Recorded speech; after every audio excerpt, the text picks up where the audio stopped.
नमस्कार दोस्तों, एक सुंदर सी मेल हथेली मेरे सामने विवेचना के लिए आ रखी है।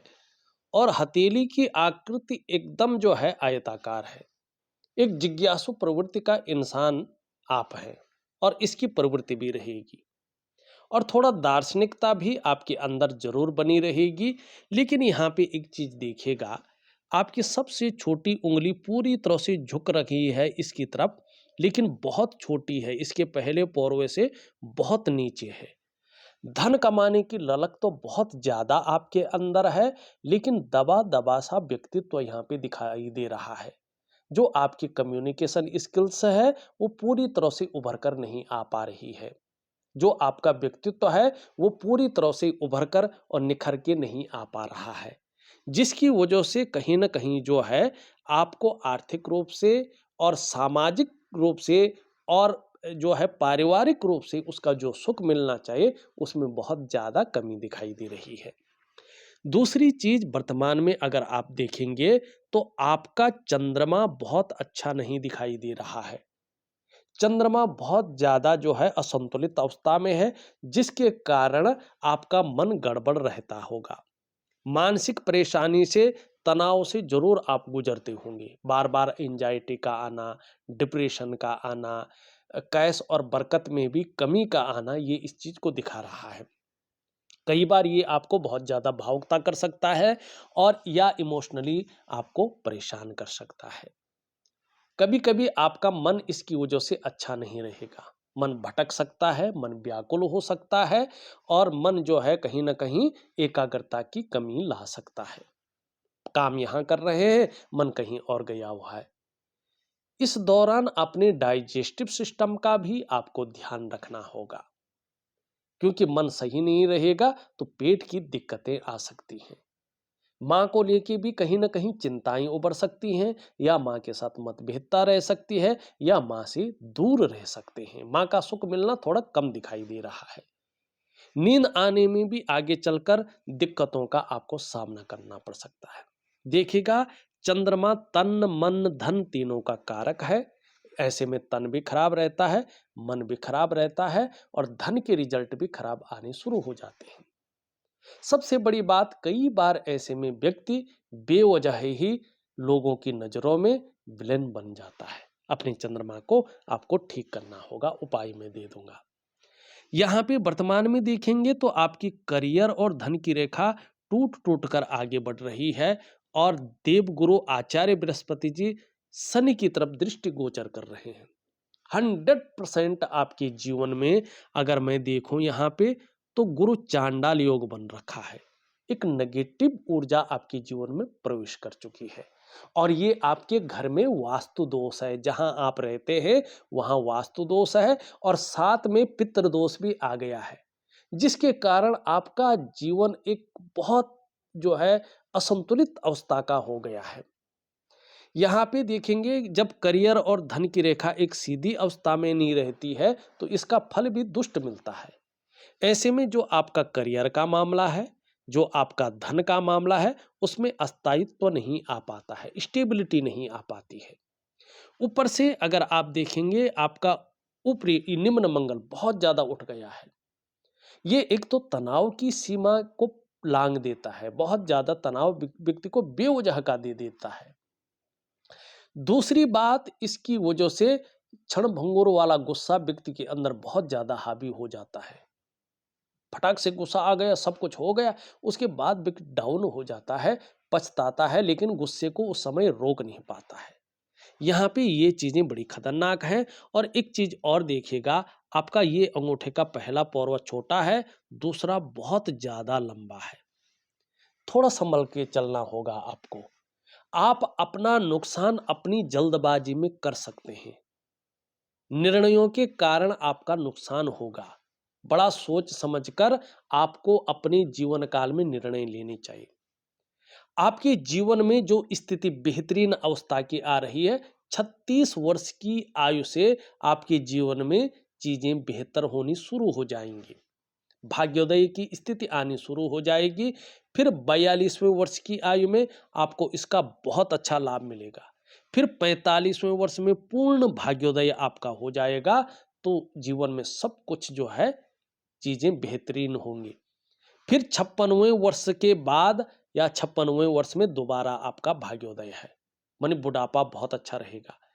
कम से कम 35 ईयर या 36 ईयर तक आपका जो शुरुआती दौर है ये पीड़ादायी रहेगा। घर परिवार का भी सुख आपको थोड़ा कम मिलने वाला है। लेकिन 35 के बाद 36 से आपके जीवन में चीजें बेहतरीन होनी शुरू हो जाएंगी और खुद की मेहनत और खुद के परिश्रम से ही आप अपने जीवन काल में सफल होंगे। इस बात का भी आपको ध्यान रख के चलना होगा। थोड़ा एक चीज और देख लेते हैं। आपकी उंगलियां नेचुरल तरीके से देवगुरु बृहस्पति की तरफ झुकती हुई दिखाई दे रही है। स्वतंत्र विचारधारा का व्यक्तित्व रहेगा। कई बार अपनी ही बातों को मनवाने की इच्छा रहेगी। क्यों? क्योंकि यहाँ पे देवगुरु बृहस्पति से सभी चीजें क्या हो रही हैं? प्रभावित हो रही है। इसके कारण ये चीज बन रखी है। आपका मस्तिष्क रेखा पूरी हथेली को पार कर रही है। लेकिन इसमें एक बात होती है, जब देवगुरु बृहस्पति आचार्य थोड़ा कमजोर स्थिति में हो, पूरी तरह से ऊर्जा न दे रहे हो जैसे आपकी हथेली में हो, और चंद्रमा भी असंतुलित हो, तो ये चिंताएं देता है, चिंतातुर स्वभाव को देता है। और चंद्रमा का इस समय बहुत ज्यादा प्रभाव आपके जीवन पर पड़ रहा है, मस्तिष्क रेखा पे पड़ रहा है। तो प्रायो बहुत ज्यादा सोचने वाला व्यक्तित्व रहेगा। ज्यादातर हमेशा कल्पनाओं में डूबे रहने वाले व्यक्ति रहेंगे। और अभी 3 वर्षों तक आपका जो मन है उसकी जो एकाग्रता है वो कम बनी रहेगी। लेकिन आगे चलकर बौद्धिक स्तर बहुत अच्छा है और निश्चित तौर पे जो है बड़ी किस्म की जो है सफलता भी आप अर्जित करने वाले हैं। इसमें स्पष्ट तरीके से ये दिखाई दे रही है। पहला प्रश्न है आपका भूमि संपत्ति का योग है। देखिए एक प्रश्न में आपने दो दो तीन तीन पूछे हैं, इसलिए मैंने एक एक लिया है समय के उसके हिसाब से। देखिएगा यहाँ पे निश्चित तौर पे आगे चलकर भूमि और संपत्ति का योग आपका बन रहा है और इसकी शुरुआत 36वें वर्ष के बाद से होगी। आपने लिखा है शादीशुदा जीवन कैसा रहेगा। अगर अभी की हालत देखें, देवगुरु बृहस्पति दृष्टिगोचर कर रहा है शनि की तरफ और ये यूरिन रेखा आपकी जो है सबल हो रही है बहुत आगे 38वें वर्ष में, 36 से 38 के बीच। तो अभी तक जो चरम सुख का भोग है उसके बीच में ये परिस्थितियां खड़ी करेगा, तनाव खड़ी करेगा। छोटी छोटी बातों में झगड़ा भी हो सकता है, मतभेदता भी आ सकती है, या कभी किसी का स्वास्थ्य भी डगमगा सकता है। लेकिन उसके बाद 35वें पूरा करने के बाद जब 36वें वर्ष शुरू होगा तो आपका दाम्पत्य जीवन भी ठीक होना शुरू हो जाएगा।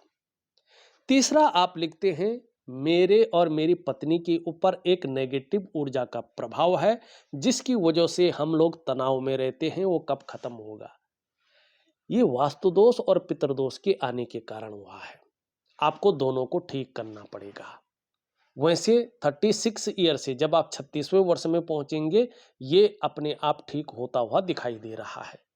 लेकिन फिर भी जो है मैं उनके लिए एक उपाय दे रहा हूं, कुछ हिडन क्रियाएं दे रहा हूं और आपके लिए भी जो है कुछ उपाय दे रहा हूं। आपको दिव्य सूर्य क्रिया, दिव्य योग ध्यान क्रिया जरूर करना है। और कुछ मैं जो है गुरु चांडाल योग का एक जो है साधना दे रहा हूं, उसको भी प्रॉपर तरीके से करेंगे तो निश्चित रूप से आपको बड़ा लाभ होगा। एक बात का और ध्यान रखिएगा, आपकी जो जीवन की रेखा है ये अंत में इस प्रकार से दिखाई दे रही है और केतु का यहाँ पे बहुत ज्यादा प्रभाव पड़ रहा है। और जहाँ पे मस्तिष्क रेखा और जीवन रेखा जो है जुड़ रही है वहाँ पे एक बहुत बड़ा ज्वाइंट बना हुआ है। इसका मतलब है कि जन्म स्थान से दूर आप उन्नति करेंगे, जन्म स्थान में रहकर आप उन्नति नहीं कर पाएंगे। ठीक है। और इसमें भी दो रेखाएं हैं एक साथ। दूसरी बात है, आपका जो प्रारंभिक दौर है कम से कम 35 ईयर तक का, इसमें आपको कई बार संघर्षों का सामना करना पड़ेगा, कई बार उतार चढ़ाव झेलने पड़ेंगे और कई बार आपको अस्थिरता का सामना भी करना पड़ेगा। लेकिन आगे चलकर उसी संघर्ष के बलबूते आप हर सुख को पाएंगे और हर सुख का भी भोग करेंगे। तीसरी बात है कि जैसे जैसे आपकी उम्र बढ़ेगी, आप धार्मिक और आध्यात्मिक प्रवृत्ति के इंसान बनेंगे। धर्म अध्यात्म आपके अंदर बहुत अच्छा रहेगा।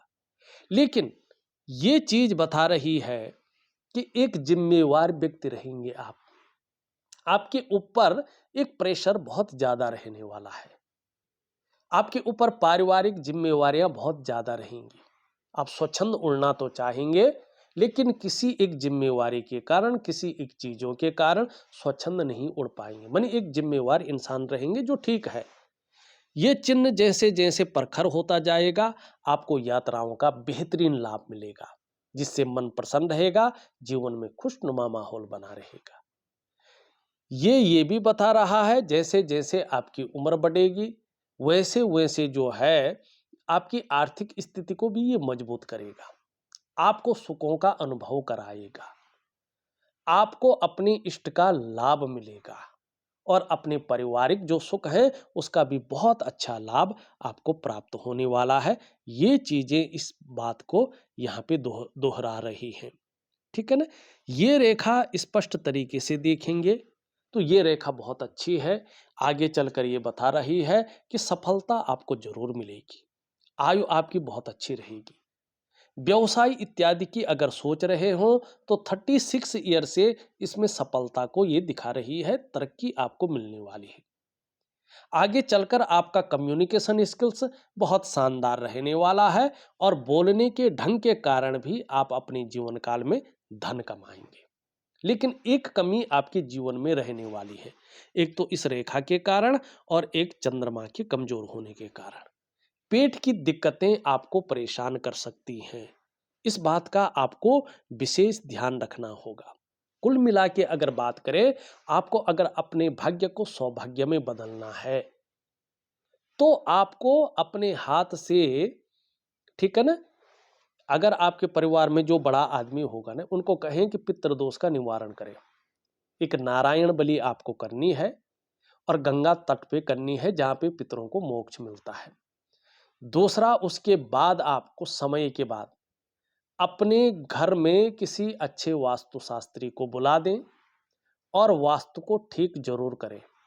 ठीक है ना। छोटे छोटे उपाय मैं बाद में दे दूंगा, पहले पितृदोष का निवारण करें। जो भी मुख्य बिंदु थे, जो भी आपके सवाल थे, जो प्लान आपने लिया था, उसके अनुसार मैंने आपकी हथेली का पूरा विश्लेषण करके आपको बता दिया है। उपाय में विधिवत तरीके से लिख करके ऑडियो के माध्यम से भेज रहा हूं, आप जरूर करें, आपको लाभ होगा। तो इस वीडियो में बस इतना ही। एक नई वीडियो के साथ पुनः उपस्थित होऊंगा, तब तक के लिए नमस्कार।